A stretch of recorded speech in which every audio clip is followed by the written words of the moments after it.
les agradezco profundamente el que hayan llegado hasta esta histórica Plaza de Mayo.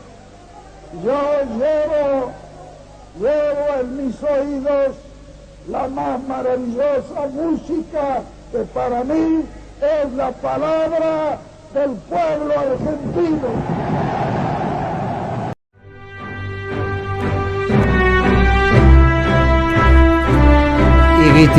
Un 1 de julio de 1974 partía el Comando Celestial el general, ¿no? Sí. ¿Cómo llovía ese día? Un día como hoy, lluvioso. ¿Cómo gris, llovía? ¿no? Sí. En Tucumán también. Ese discurso es el discurso de junio del general. Del 12 de junio. Es el discurso cuando él nos dice, miren, ya está, ya cumplimos, ya nos estamos yendo. Les dejo la doctrina, les dejo el bastón de mando, el bastón de mariscal, y nosotros somos esto. Y algún día la Argentina será peronista, el continente será peronista y el mundo será peronista. Mire, empecé a escuchar el discurso de Alberto Fernández en la CGT. Él estaba recopilando las obras del general, lo que hizo, y eso está muy bien. Pero me recordé aquel hombre que suele venir a la Argentina y que lo identifican como el filósofo de Putin, Dugin, sí, que dijo, después que empezó a aprender el peronismo, dijo, es extraordinario porque es incomparable. Ustedes 70 años después, 90 años después, lo que fueren, todavía están hablando de la doctrina. Son imagínense, del 45, son 77 años. Ustedes siguen diciendo, acá estamos los peronistas. No sé si a nosotros nos va a pasar cuando se muera Putin. Putin es un personaje notable en el mundo, pero no se sabe si ellos han podido sistematizar la doctrina. Se va a saber a la muerte de él. ¿Y qué pasa? Con De Gaulle pasó lo que pasó, murió y lo recuerdan algunos, pero con Perón acá estamos, y lo relevante y lo que yo rescato es que hoy nos identificamos desde esa doctrina maravillosa que, como él dijo, la encontró en el seno de su pueblo, la descubrió en el seno de su pueblo, hablando con su pueblo. Y extraordinario. Y se fue con esa maravillosa música. Digo, no es un tema menor que el general se haya ido escuchando la música. Se fue, nos convocó ese día, fuimos, en un ratito se llenó la plaza y el viejo nos dijo, prepárense.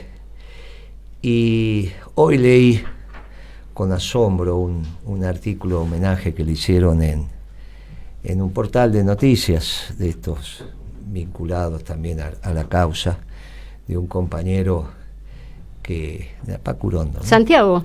Sí, compañero que hizo un artículo y rescata algunas cosas que dijimos, porque rescatamos el Perón cuando dice... Descarnado. Claro.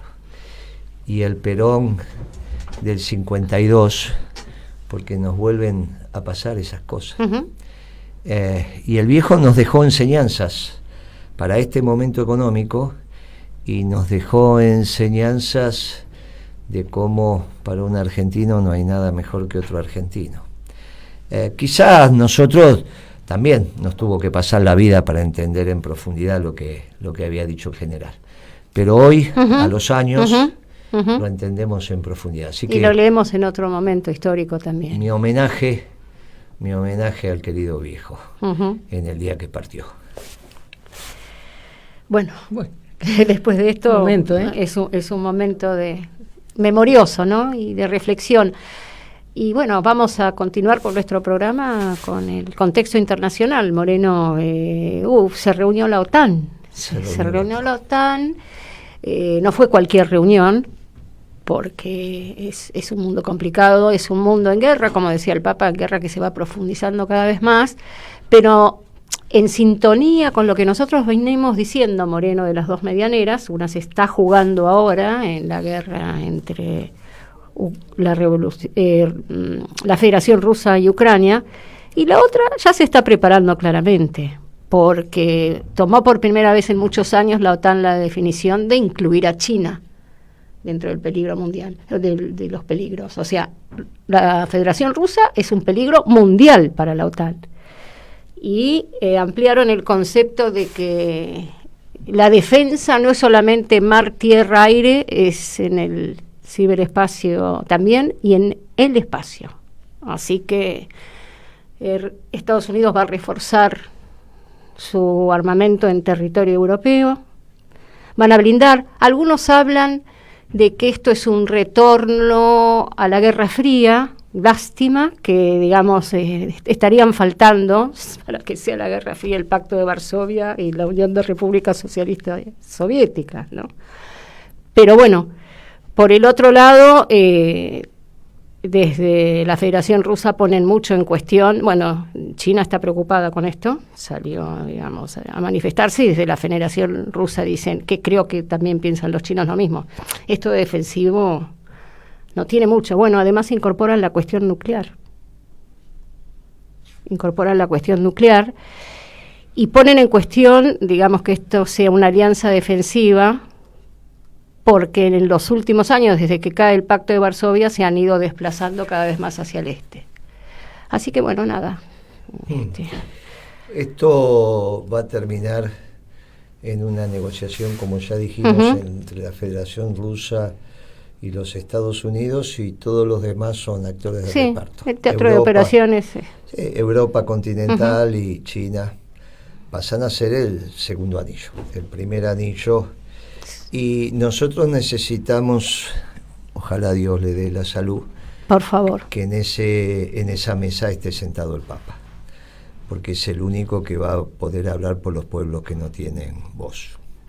En esa mesa tiene que ser una mesa de 3, por lo tanto, cuídenlo, cuidemos al Papa, cuidemos su salud, recemos por él. Es el único que se puede sentar ahí, es el líder espiritual de la humanidad. No es casual que algunos lo estén vituperando, pero no corresponde a la causa popular. Yo a veces escucho a algunos compañeros, algunos militantes que, miren, lo mismo que el día que lo eligieron, si el pueblo está feliz el día que lo eligieron, los militantes populares tienen que estar felices. Y alguna vez se escuchó un silbido cuando Cristina lo felicitó en un acto de desarrollo social, y a la noche, ese mismo día, se tomó conciencia de cuál tenía que ser la ubicuidad del gobierno.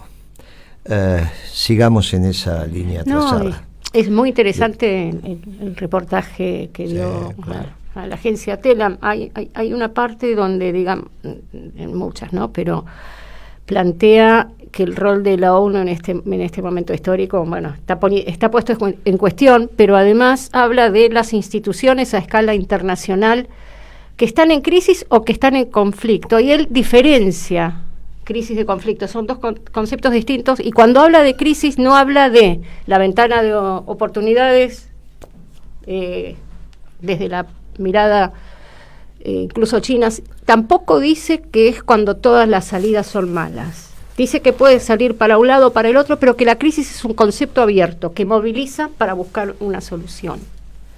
En cambio, dice que el conflicto cierra la solución, y que el peligro de la crisis es que se encierre en el conflicto. Y cuando habla de las instituciones internacionales, justamente plantea que algunas están en crisis y otras ya están en conflicto, se miran hacia adentro y se muerden, es como el perro que se muerde la cola. Así que creo que, digamos... Habla de una filósofa argentina, ¿no?, peronista. Ella, la que menciona, es una filósofa peronista que es Podetti, la que de alguna manera avanzó en esa disciplina desde una mirada americana. Rescata justamente la mirada. Y dice, desde la periferia se lee el centro. Es la única forma de poder leer el centro. El Papa, lo escuché el reportaje hoy, bastante, en una de las radios al mediodía, respuestas muy atinadas, muy correctas, se lo ve entero mentalmente. Obviamente él ya también, igual que Perón, empieza su despedida, pero esperemos que sean algunos años más, que Dios le dé la salud que necesitamos, sobre todo los pueblos de la periferia, ¿no? va a haber un centro muy candente que va a estar dado por la Federación y por Estados Unidos, un segundo anillo que son los europeos continentales, los chinos. En ese primer anillo, como aliado natural de Estados Unidos, van a estar los británicos. En fin, tenemos que trabajar seriamente este tema y sería importante que rescatemos del general la doctrina, porque esta es la primera vez que el mundo no nos sopla en contra. Nos sopla en contra el gobierno, bueno, esto es otra historia, pero el mundo por primera vez se alinea con el pensamiento estructural del peronismo. Por primera vez desde la existencia del peronismo podemos decir que lo que viene nos sopla en contra de nosotros. Estarían dadas las condiciones para que el peronismo en el gobierno, un gobierno doctrinario y peronista, se encuentre con un mundo favorable. Y esto es bien interesante que lo tengamos claro y que tengamos precisión sobre esto. Pimpi. Has estado muy bien toda esta semana. Creo que sí. me pareció que ha tenido una enorme repercusión, una justa enorme repercusión, tu participación en la mesa, en la última mesa de la asamblea de la pastoral social en Mar del Plata el domingo, que fue extraordinaria. Yo pude, a pesar de los obstáculos tecnológicos, pude verte en directo, y la verdad es que percibí cómo vos conectaste con el público, cómo fue muy pertinente al lugar y al momento, y muy doctrinaria y abriendo cabezas sobre temas que son a veces vos explicás cosas que son como que uno diría tan obvias después que te escucha, pero que no están en el cotidiano de los análisis.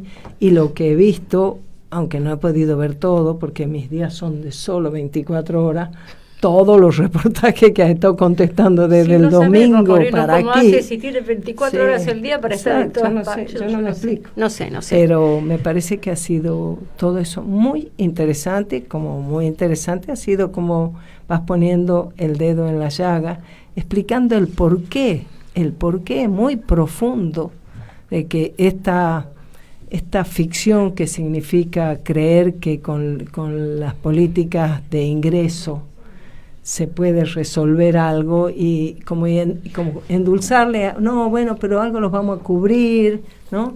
Y como vos planteas de una manera tan descarnada y explicás que si no hay trabajo, no hay producción de bienes, no hay servicio, no hay lo que va a hacer falta. O sea, es la resignación a que el nuestro, a pesar de la experiencia del peronismo, se sume a ser uno más de los países que han aceptado la desigualdad como una cosa natural.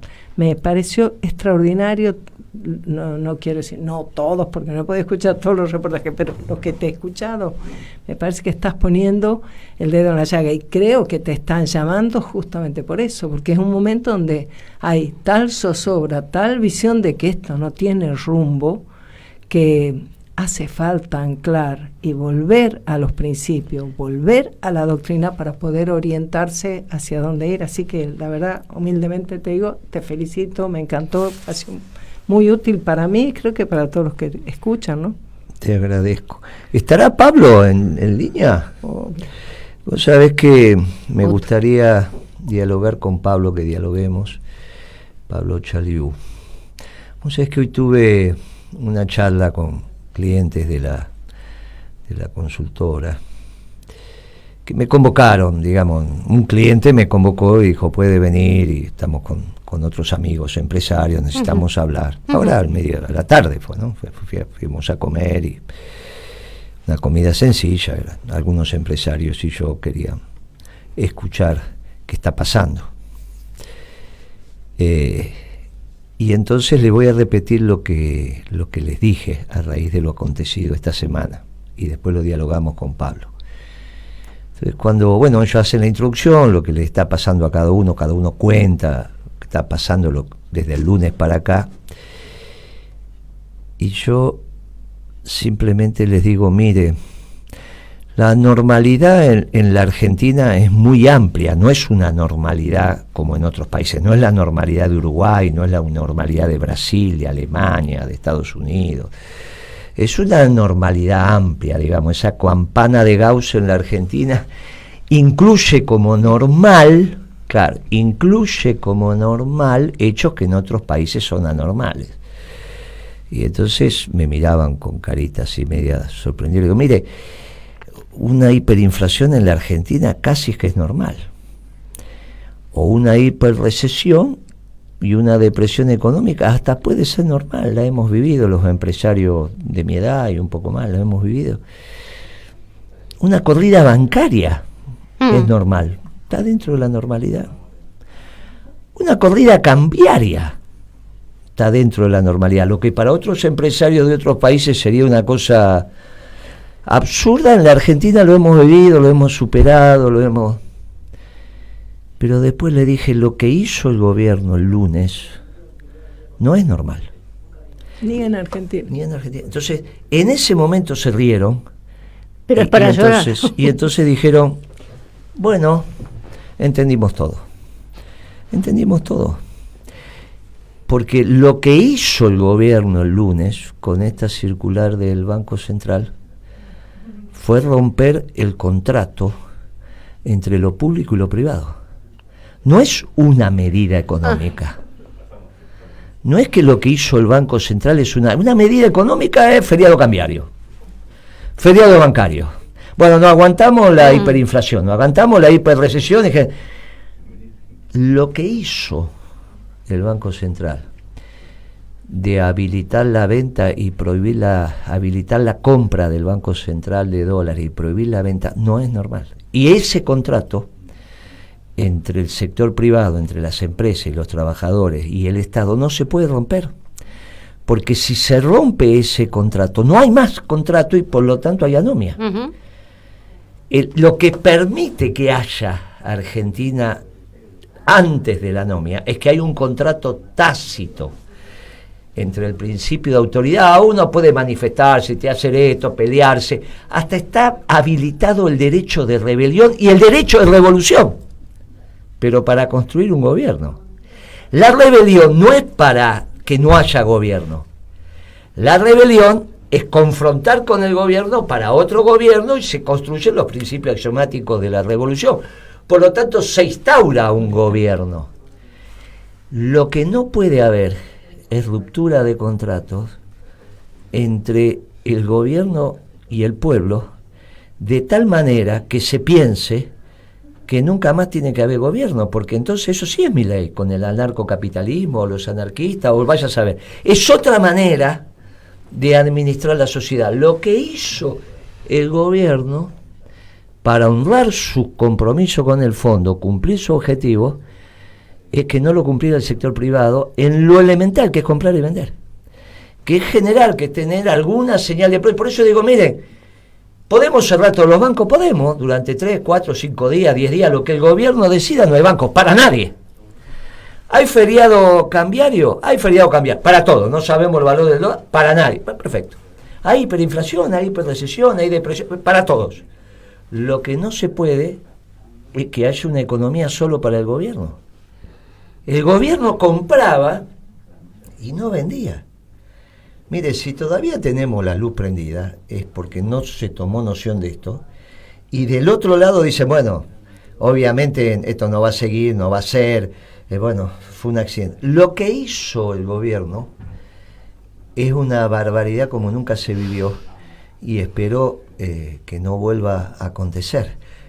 El gobierno tiene legitimidad y tiene legalidad. Lo que no tiene derecho es a romper el contrato con el sector privado, que es su pueblo. No tiene derecho. Tiene derecho a hacer lo que quiere, pero no fijar las reglas de juego únicamente para él.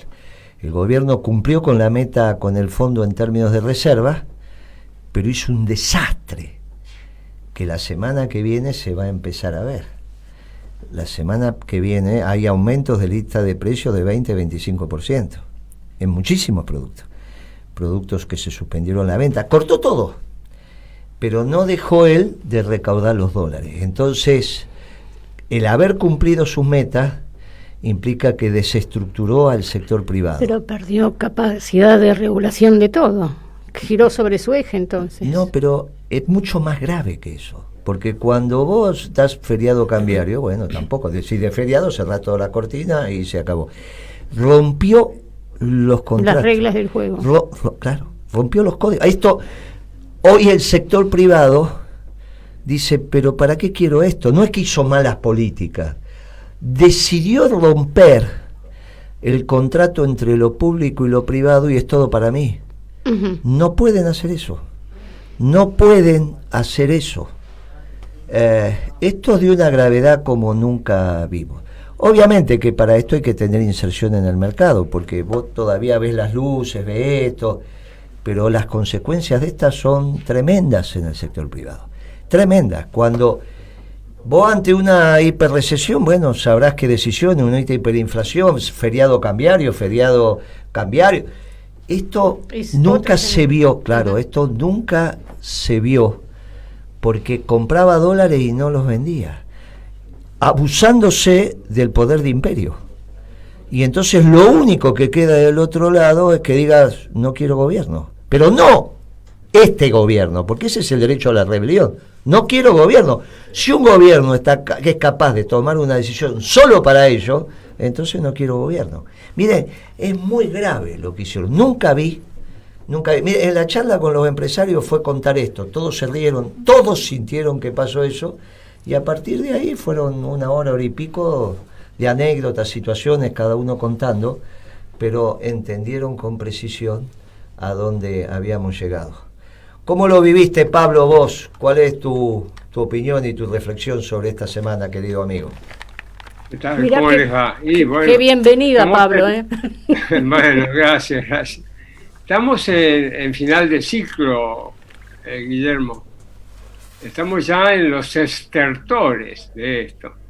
Vos estabas hablando de las dificultades. Yo te informo que hay empresas que tenían obligaciones negociables, empresas importantes del sector privado, que ante la posibilidad de que no tengan los dólares para honrar sus compromisos en dólares, y están haciendo, a ver, ¿cómo lo podemos decir en forma elegante?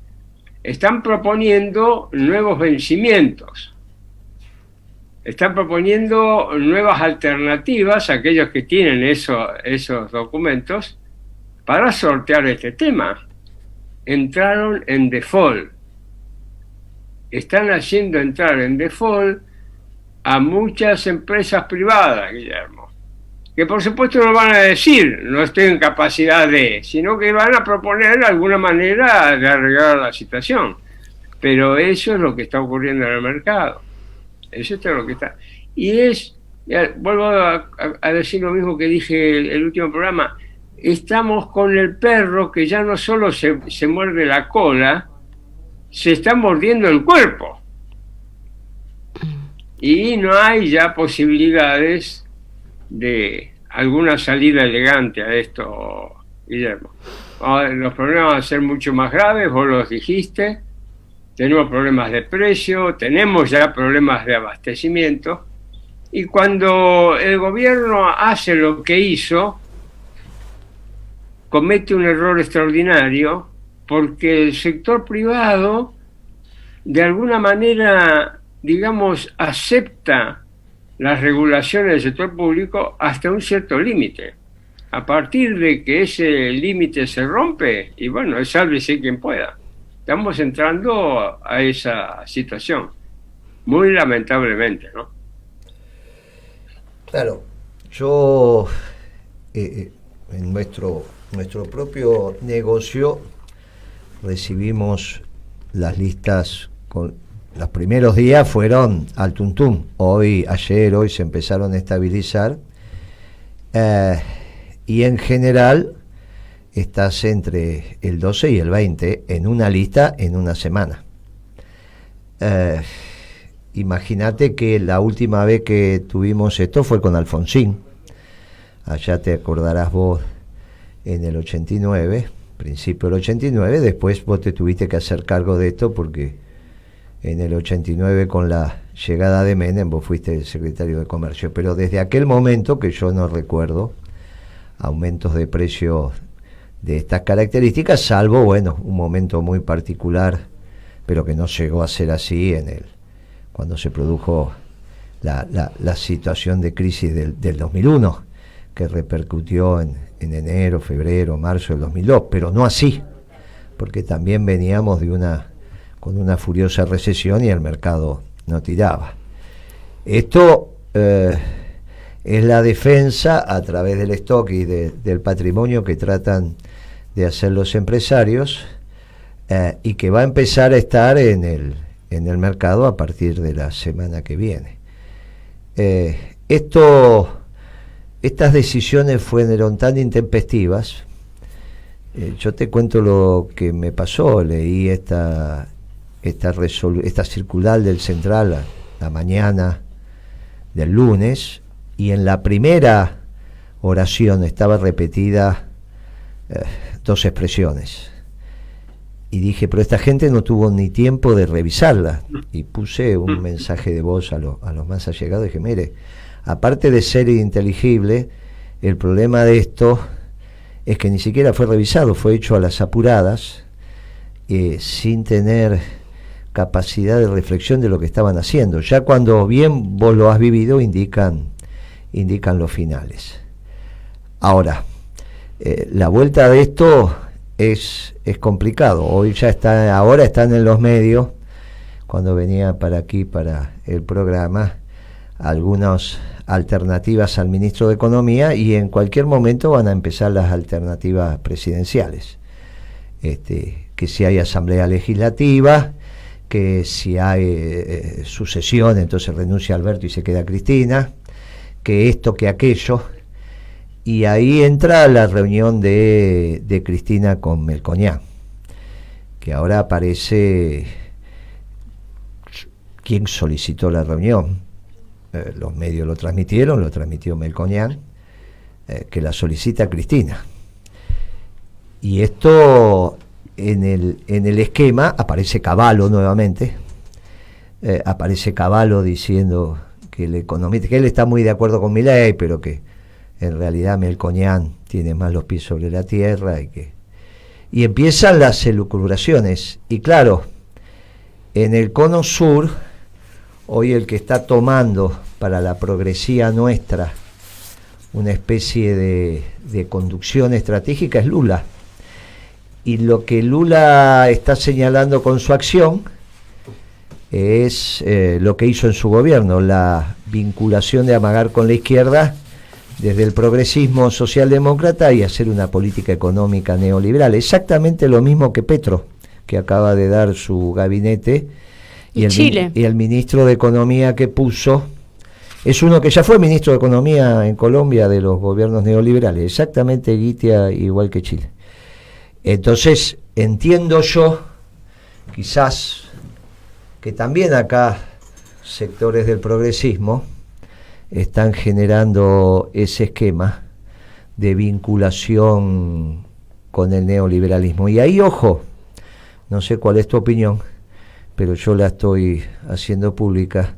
El problema no es la Fundación Mediterránea, que de última son industriales cordobeses que armaron esa fundación allá a final de los 70 para confrontar con los capitanes de la industria que eran fundamentalmente porteños, bonaerenses y santafesinos, y ellos buscaron su lugar en la Argentina armando esa fundación, que son empresas relevantes para nosotros, que nunca tuvimos inconvenientes, como son Aceitera General de ESA en el caso de Urquía, o como puede ser Pagani en el caso de Arcor, o algunas empresas de servicio, que la hija hoy es la que está presidiendo la fundación, sino que tienen un problema de elección del diseño económico. Y vuelvo a contar la anécdota con Pagani que tuve cuando tuvimos alguna reunión, y le dije, mirá Pagani, está muy bien, sos un empresario, que sos un ejemplo, es extraordinario lo que vos estás haciendo de Arcor. El problema es que tu papá te mandó a estudiar a Chicago, y vos te formaste en Chicago como hombre de negocio y tenés un desorden.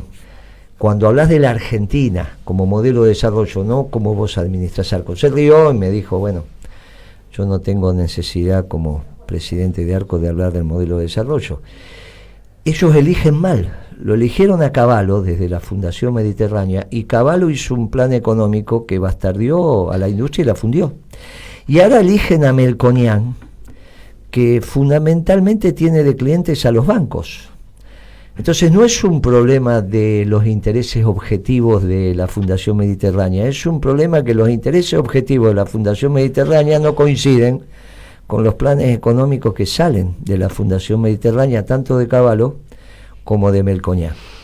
Entonces, cuidado con esto, y nosotros estamos planteando a viva voz que en el plan económico que va a presentar el peronismo tiene que ser sometido al debate, y lo estamos diciendo, con el único que está quedando y que está ocupando la cancha, que es el de Melconian. Y para sorpresa mía hay algunos ofrecimientos del debate entre el plan económico de Melconian, no sé si juntos, pero de nuestro plan económico, del peronismo en acción, que es el plan económico, con el plan económico de Melconian, que es el de la Fundación Mediterránea, pero que no expresa quizás los intereses de la industria, mientras que el nuestro sí, el nuestro lo expresa con precisión. Y esto te lo quería transmitir, Pablo, a ver cómo lo estás viviendo vos. Bueno, vos sabés, has hecho un análisis impecable. Melconian debe tener su modelo claro, pero simplemente no lo puede explicitar, porque si Melconian dijera este es mi modelo, de acá parto yo, bueno, se notaría la contradicción entre sus bases de apoyo, la Fundación Mediterránea, que tienen empresas industriales muy importantes ahí adentro, y ese modelo de referencia de Melconian, que como vos bien decís, puede llegar nuevamente a una crisis profunda en el sector industrial. Por eso es que, a mi modo de ver, Melconian dice no, mi modelo le sirve a cualquiera, mi política económica, mi plan económico le sirve a cualquiera, y no tengo un modelo de referencia. Melconian sí tiene un modelo de referencia, es el neoliberalismo, será más o menos pragmático, será más o menos ideologizante, pero ahí está. Y lamentablemente ese modelo no es una solución para el país. Ya el país ha experimentado esto. Lo ha experimentado desde Martínez de Oz, pasando por Cavallo, pasando por Macri, y bueno, ahí tenemos los resultados de esto, ¿no? Claro, el problema es que pretende frente a tanta ineptitud, tanto desorden por parte del gobierno, que encima se pone la cocarda de que tiene presidente el Partido Justicialista y teóricamente está el peronismo en el gobierno, que vos ves que nada de lo que es la política del gobierno puede emparentarse con lo que es la tradición del peronismo, justamente lo contrario. Entonces el tipo se presenta como la alternativa de algo que ordene, ponga racionalidad, pragmatismo, experiencia y además el apoyo de sectores importantes de la empresa, de las industrias, ¿no? Entonces es todo una gran, no sé si es mentira, pero finalmente es una gran confusión, ¿no? Yo diría, ¿sabés si me permitís, Pimpi? Es un problema de juego de poder. Mira, te voy a decir algo. Cavallo nunca debió ser ministro de Economía de un gobierno peronista. Nunca. ¿Pero por qué lo fue? Y es un problema de poder. Por el respaldo que decía Cavallo que tenías entre las empresas, los empresarios. Pero si no, nunca debió haber sido ministro de Economía de un gobierno peronista. Bueno, este es el mismo problema de Melconian. Melconian está ahí no porque lo que él ofrezca sea una solución para el país, sino por el apoyo que vaya a saber por qué manera o de qué manera ha conseguido, y entonces tiene ese activo que lo pone encima de la mesa y dice, mire, yo tengo este apoyo. Y eso es lo que le da, entonces es un problema de poder. Claro. Yo estuve a partir de lo que estaban planteando, una reflexión desde dos dimensiones que nosotros estamos haciendo el análisis. Digamos, este empalme entre la socialdemocracia y el neoliberalismo, que, digamos, ocurre en Brasil, ha ocurrido y está ocurriendo en otros países de América Latina. Si uno mira el consenso de Washington, ¿quiénes sostuvieron el consenso de Washington? El neoliberalismo y la socialdemocracia. O sea, no estaría dándose de bruces mirándolo desde esa dimensión. Y además, la otra lectura tiene que ver con esto de los ciclos económicos largos que atraviesan gobiernos de distintas ideologías o de distinto color político, y los ciclos políticos que son cortos, porque, digamos, una política económica neoliberal puede coincidir con un gobierno neoliberal, pero puede trascenderlo y formar parte de un gobierno socialdemócrata, pero es coherente, porque sostuvieron el consenso de Washington. Es coherente en este momento histórico con otras características. Claro, es coherente, pero en realidad el mundo cambió. Pero El nuevo orden internacional terminó. Claro, ellos miran el mundo anterior, por eso digo que es coherente, porque siguen mirando el viejo mundo. Están con un viejo mundo, y por eso está bien lo que dice Pablo de que pueden fracasar. A mí me gustaría... ¿Está Beatriz en el...? Sí. ¿Estás ahí, Beatriz? Porque Beatriz estaba haciendo algunos apuntes y algunas ideas sobre la Fundación Mediterránea. A ver si nos podés iluminar, Bea, sobre la génesis de la Fundación Mediterránea. Sí, la Fundación Mediterránea en realidad nace en el 77, al año de que se instala la dictadura cívico-militar. Estaba Martínez de Oz y Walter Klein, y inmediatamente que se funda, como ustedes bien lo dijeron, con un perfil empresario y empresario del interior, rápidamente Cavallo, haciéndose cargo de ese centro de estudios que hoy está designado Melconian, rápidamente hace contacto y es convocado por Martínez de Oz, y con fondos del Estado inicia estudios para el Estado Nacional, que por supuesto no tienen nada que ver con lo que tenía que con el discurso de la creación de la Fundación Mediterránea, que aparecían con un discurso industrialista, como ustedes bien dijeron. Ahora, en este momento, Melconian es en realidad instalado, algunas crónicas dicen inclusive al margen de Pia Story, la actual presidenta e hija de uno de los fundadores, o que presidió la fundación en su inicio, es instalado por los laboratorios y por fundamentalmente el mercado financiero. El perfil que representa, sin ninguna duda, Melconian tiene que ver con los intereses del mercado financiero. Como ustedes lo vienen diciendo, es decir, en realidad esa es la historia.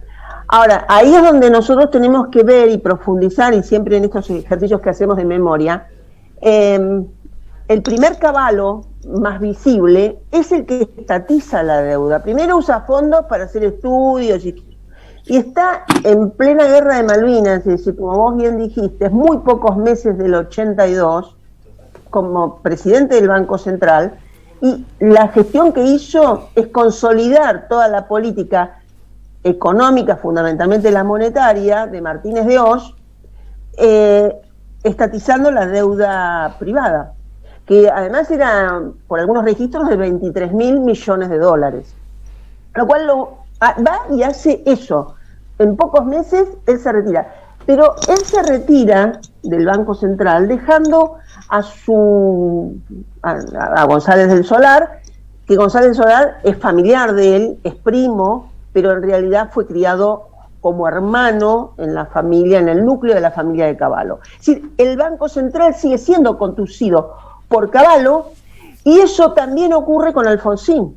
Termina la dictadura, Alfonsín es presidente, y González del Solar, pese a los discursos parecían revolucionarios de que iban a investigar la deuda, deja y confirma a González del Solar. Es decir, que el gobierno de Alfonsín tuvo realmente un esquema de funcionarios patético a la lectura histórica, porque confirma a González del Solar, rescata a Previch, que viene también a instalarse en el Banco Central como ahí factotum, y el que era el negociador y el jefe de la deuda externa del Banco Central es Melconian. Sí, que son, digamos, Melconian era un joven en ese momento, pero está formado en eso que fue la estatización de la deuda externa, como pasó siempre con estos pseudos liberales. En realidad se apropian de los intereses del Estado Nacional para sus propios intereses, estatizan la deuda y consolidan toda esa deuda con la negociación hecha por ellos mismos, González del Solar, Melconian y Previch como el guardián histórico de los intereses de los organismos multilaterales de crédito. Esa es la primera etapa, en realidad, de Cavallo poco conocida, porque después de esta etapa, donde primero fue formalmente presidente del Banco Central y después tiene una etapa de informalidad, pero de poder, como dice Pablo, son los intereses del poder. La segunda etapa es la que en realidad, como dice también dijo Pablo, no tendría que haber sido primero canciller del gobierno peronista y después ministro de Economía. Es decir, como canciller, internamente en esas pujas de poder, precisamente, no respetó a Curia como ministro, no era el ministro, pero bueno, que en realidad estaba presentando un plan económico que, bueno, ya hemos dado cuenta de que en realidad se gestó, que vos integraste, Pablo y vos, Moreno, Guillermo, estuvieron en ese... Es decir, en realidad se fue apropiando, inclusive algunos dicen, bueno, cuando se convierte en ministro de Economía Cavallo, en realidad no nombra a los de la Fundación Mediterránea, se consolida en un esquema de funcionarios muy consolidados en el mercado financiero, en los intereses del mercado financiero, y realmente hacen mucho daño a la economía del país. Por supuesto, después es el Cavallo que viene con De la Rúa, y ahí es cuando la Fundación Mediterránea dice, este perro no es mío, y hay se apagan un poco las luces de colores de la Fundación Mediterránea, porque Cavallo fracasa, por supuesto, con De la Rúa, en esa intención de seguir manteniendo el plan de convertibilidad. Entonces ahí es donde nos preguntamos, bueno, ¿a quién representa Melconian? Lo tenemos claro a quién representa. Representa al poder económico que desde hace tanto tiempo tiene una ley de entidades financieras, que tiene un banco central al servicio de los intereses de ese mercado. Sí, me parece que esta es un poco la reseña que me gustaría, si la podemos comentar. Vos sabés, Bea, que ahí vos introducís un tema muy espinoso. En este programa solemos referirnos a situaciones históricas que cuando las unimos se va haciendo cierta luz. Imaginémonos la reunión de 3 horas entre Cristina y Melconian. Dicen que lo protocolar duró 20 minutos, que ahí se retiró la presidenta de la Fundación Mediterránea y quedó un diálogo entre Melconian y Cristina. Algunas de las cosas que se han dicho han trascendido. Pero lo mío es desde la reflexión si a Cristina le habrá resultado un idioma desconocido el escuchar a Melconian. Repito, si a Cristina le habrá resultado fuera de sintonía le habrá hecho reverberancia en su cabeza el discurso de Melconian, o recuperó viejas relaciones y discursos que ya había escuchado de Cavallo. Porque esto es la historia de la Argentina. Y obvio que hay derecho al cambio. Y hubo derecho al cambio porque hubo un gobierno nacional y popular a partir del 2002, que continuó en el 2003, con una política económica claramente peronista. Pero están los antecedentes de lo que es Cristina escuchando discursos de fuentes neoliberales en el esquema cabalista. Esto está en la historia de los 90. Somos todos gente adulta, no nos tenemos que asustar al recuperar la historia vivida. Y si en realidad el esquema de Lula, desde un pensamiento aparentemente progresista, digo Lula, como digo Petro, como digo Boric, desde un pensamiento progresista muy afín a lo que es los 2 últimos años del gobierno de Cristina, y muy afín a lo que es este gobierno, desde los hechos, cómo se están planteando ante la sociedad, esta visión socialdemócrata de la sociedad, acompañada en la economía, como dijo Guite recién, por un esquema neoliberal. Y es una música que a Cristina no le resulta desconocida. De ahí que las versiones de encontrar a Cristina y su nuevo pensamiento económico vinculado por ese lado sería simplemente volver a los orígenes, que no fue el 2003 quizás los orígenes de su comprensión de la economía. Quizás los 90. No, claro, y en los 90 es el reino de Cavallo en términos conceptuales. Miren, esto es duro, pero es la verdad histórica. Y no sea cuestión que hacia ahí vamos. ¿Dónde va a ampliar su base electoral Cristina? ¿En el peronismo o por fuera del peronismo? Y diciendo a lo Lula, bueno, pero nosotros vamos a hacer una política muy similar a esta. ¿Por qué están enojados si vamos a hacer esto? Y en todo caso, a los excluidos estructuralmente los vamos a contener con los planes, pero esos planes los va a administrar los intendentes y los gobernadores, porque ese 30% que queda afuera tiene que ser sin intermediario del Estado.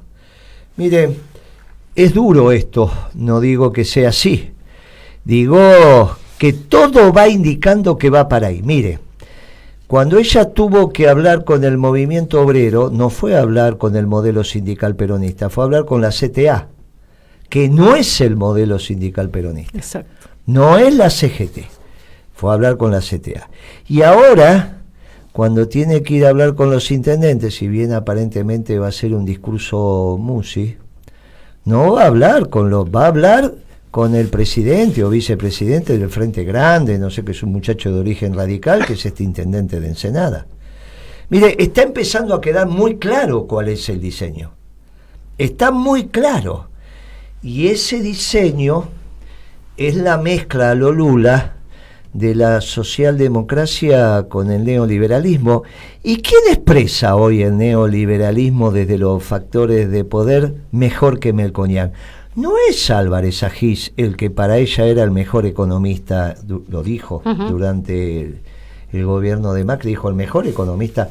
Él también expresa Álvarez Agis a los bancos, pero no tiene la envergadura de Melconian. Mire, eso está muy claro, como lo dijo Pablo. Lo que pasa que los que lo están impulsando, hay que dar el debate para decirle, miren muchachos, que ustedes son el pato de la boda. Está bien que Arcor puede tener una salida exportadora, pero fundamentalmente tiene que vivir del mercado interno, vive de los cientos de miles de kioscos que hay en la Argentina. Miren que quizás por esa cabeza Chicago, que el padre erradamente lo mandó a estudiar, se están equivocando entre la defensa de sus intereses primarios y de lo que tiene que ver con la Argentina.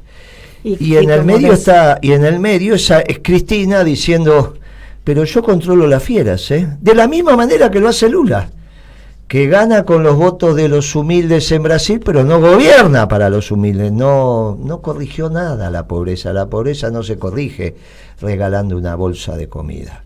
Eso es una barbaridad, ni se corrige con los planes. Por eso bien nuestra iglesia, que puso del paradigma de los planes al paradigma del trabajo, y nos invitó a nosotros, y yo estoy honrado de haber estado en ese panel, porque es cierto lo que dije, que el trabajo es el diálogo con Dios, y estos gobiernos no solo nos quitan el trabajo, sino que nos quieren quitar a Dios. Miren, es duro esto, pero Pimpi, vos lo fuiste a homenajear al general en una misa. Así es. Y nosotros estamos de acuerdo. Miren, no hay en la historia de la humanidad una sociedad que se haya articulado sin trabajo. Quisieron hacer sociedades sin Dios. Stalin es el caso emblemático de querer hacer una sociedad sin Dios, pero fracasó. Ni bien se cayó la Unión Soviética, florecieron todas las iglesias que tenían que florecer en la Federación Rusa. Pero Stalin nunca quiso hacer una sociedad sin trabajo. Tenía muy claro que el origen de la sociedad es el trabajo. Esto es una novedad, de pensar que puede haber ingreso sin trabajo y que eso resuelve algunos temas. Mire, no resuelve nada. Resuelve que simplemente va a haber un 30% de excluidos que va a comer no porque le damos bolsa, sino porque le damos un ingreso. Pero van a seguir siendo excluidos. Ese chico va a ver que su papá y después su abuelo no trabajan. Mire, el destino está muy claro, porque usted es una mujer de las enseñanzas, Gitia, y sabe que finalmente se aprende haciendo. Usted le da toda la información que puede a sus alumnos y los termina evaluando y los aprueba. Pero usted sabe que aprende cuando salen a la cancha a trabajar, cuando aprenden en el hacer. Y si no se trabaja, por más que se tenga ingreso, no solo no hay diálogo con Dios, sino que no están los bienes y servicios del otro lado que permiten que ese ingreso consuma algo. Pero sobre todo no está la transformación del hombre sobre la creación. Y esto tenemos un problema muy serio, porque cambiamos la cultura del trabajo. Y además vos has dicho, cuando empezaste hoy, creo, dijiste, es la primera vez, te lo escuché el otro día en la charla de formación de los compañeros, la primera vez que no tenemos a todo el mundo en contra, no tenemos la situación objetiva contraria, sino una oportunidad para el desarrollo de un proyecto nacional.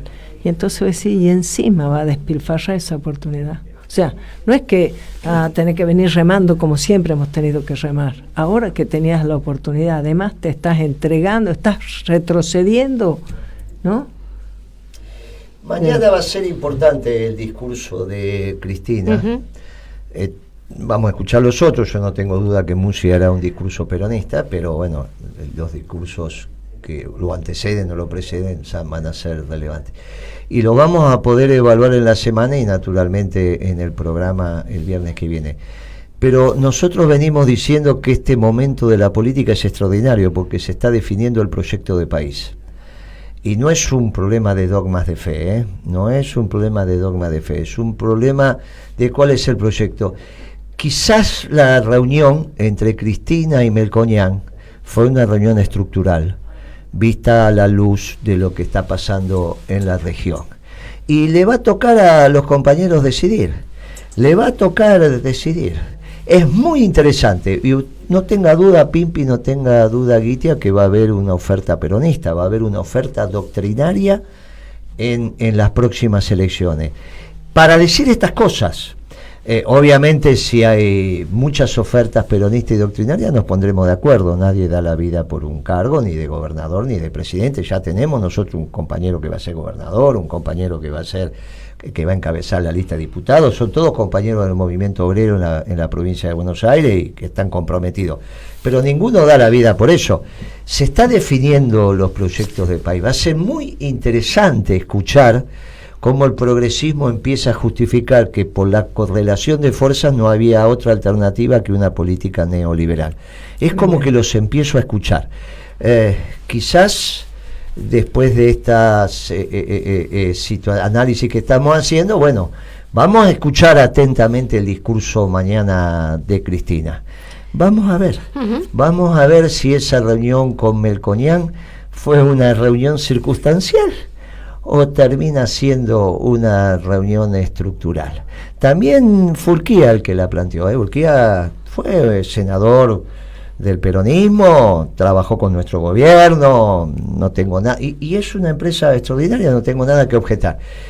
Lo que digo que a veces cuando tienen que pasar de lo micro a lo macro se hacen un lío bárbaro y terminan eligiendo lo que no tienen que elegir. No. Y ahí vamos a estar los peronistas dando este debate, Claro que sí. Itia, vamos por el debate, presentan el proyecto.